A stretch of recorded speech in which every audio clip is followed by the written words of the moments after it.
Howdy readers, I'm Jason and this is Chapter and Verse, and today it occurred to me that we had almost let January go by without a ramble with the yarn, and I couldn't have that, so that's what we're doing this evening. So I jotted down some notes and I just wanted to just kind of natter my way through those with you. So first, I read in The Guardian this morning, much to my surprise, that the Booker Prize is about to lose its sponsor.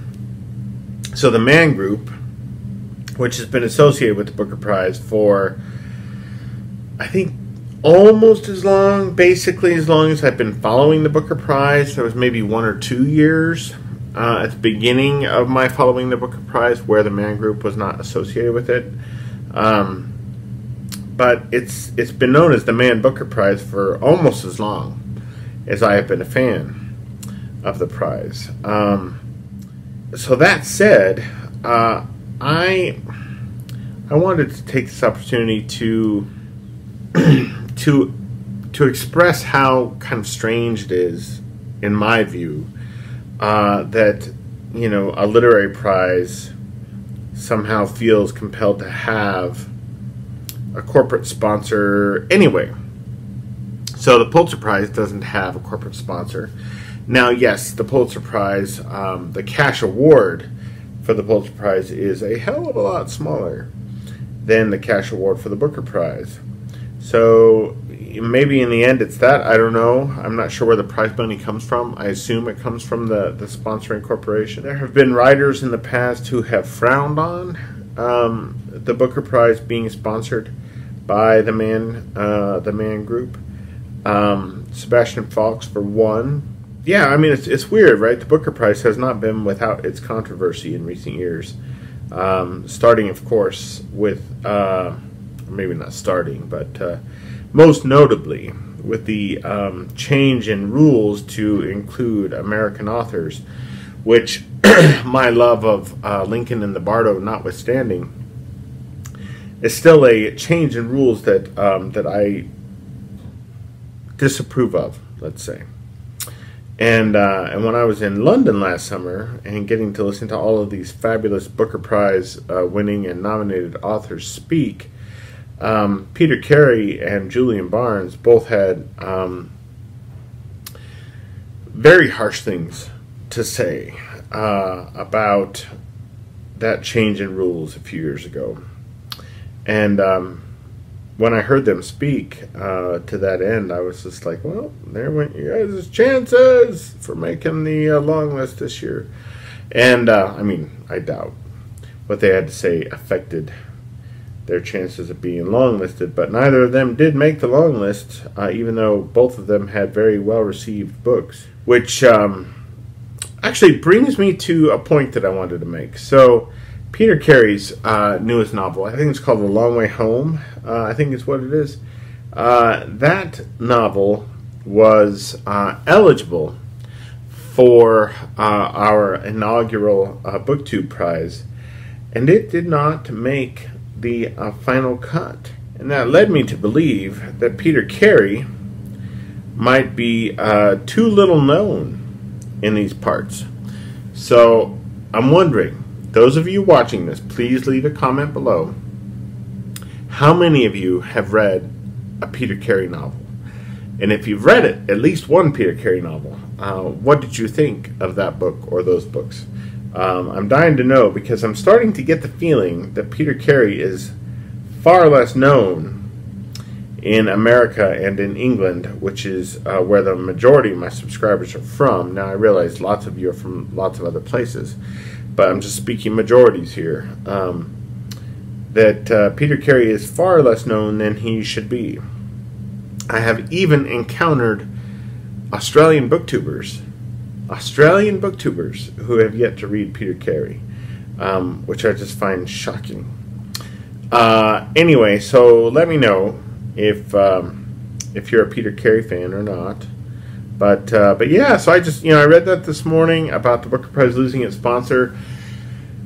And again, I feel like it must have something to do with the prize money. It has to, right? because the Pulitzer Prize, I think the winner of the Pulitzer Prize gets 10 grand, and I think the Booker Prize winner is having something more like 80 grand or something like that, which is a lot more money.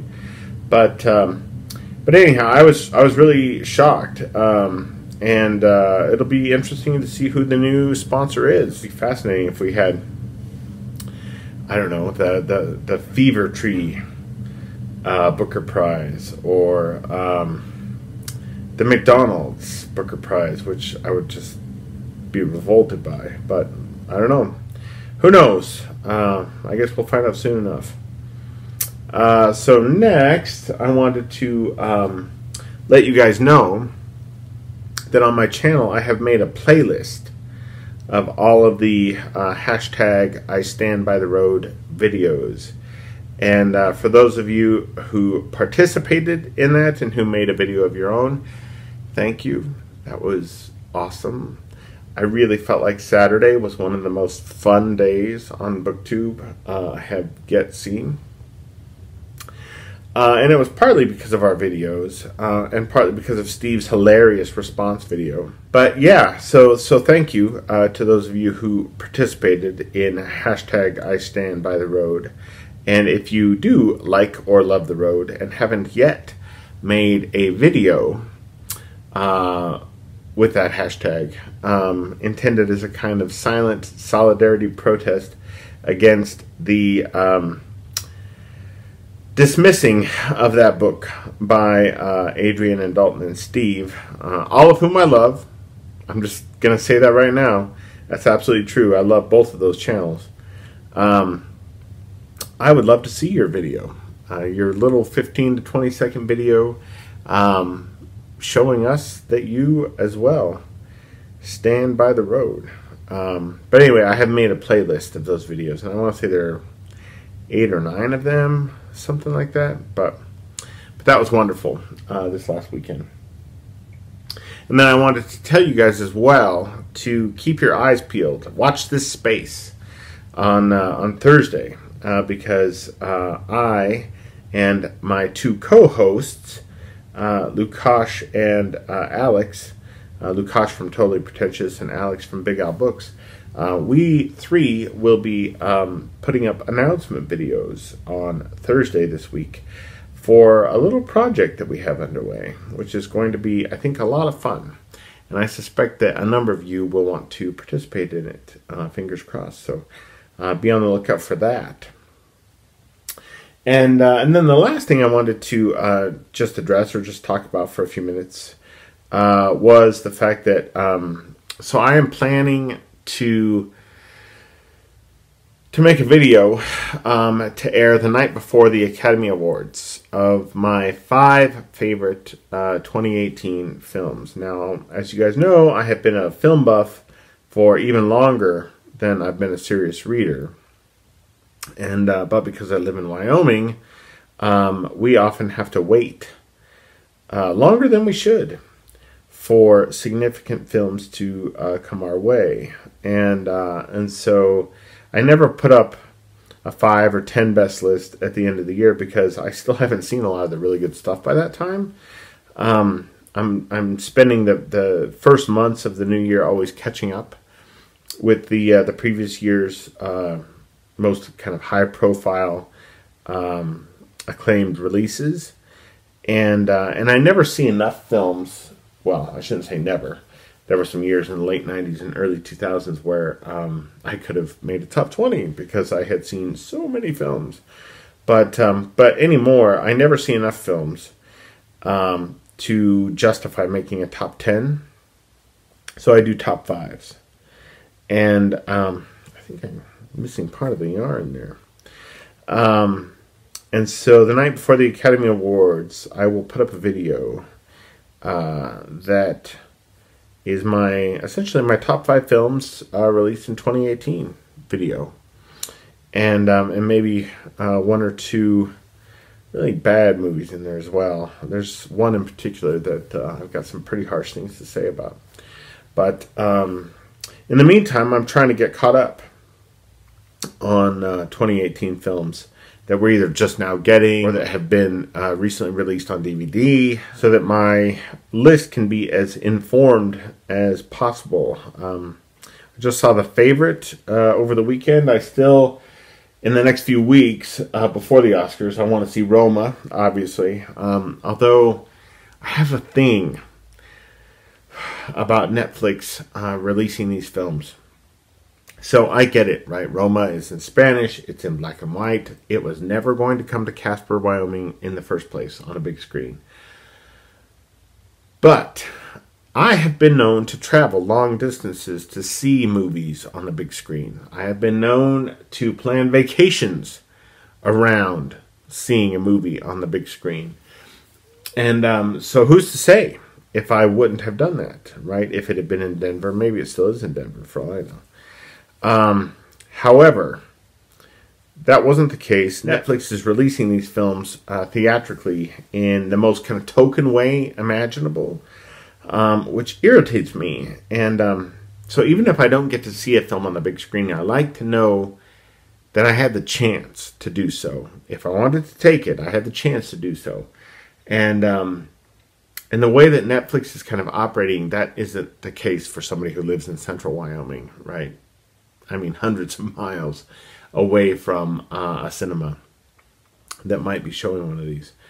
So I had this kind of block in my head about Netflix, this kind of resentment about them, you know, essentially depriving me of the possibility of seeing something on a big screen because they wanted to acquire the rights. So that's why I haven't watched Roma yet, and that's why I haven't watched The Ballad of Buster Scruggs, which I'm also kind of vaguely curious to see.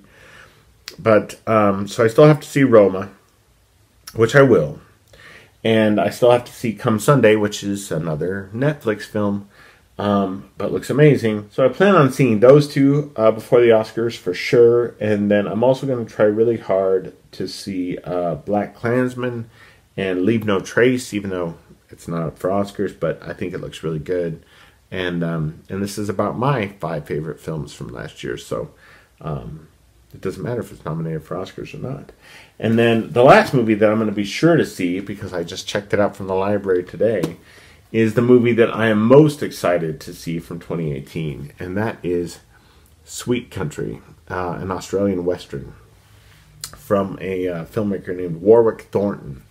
And I just think this looks fabulous. And I remember when it came out, The Guardian gave it 5 stars. And I don't know how many times I've watched the trailer for that. So anyway, you've got that to look forward to as well. My top 5 films of 2018 coming later in February.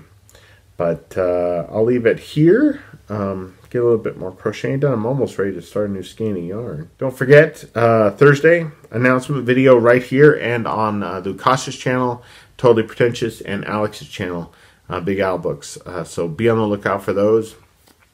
And I will talk to you guys again very, very soon. In fact, tomorrow, when I'll be putting up my video on the second half of this Republic of Suffering for the Mortality Project. So until then,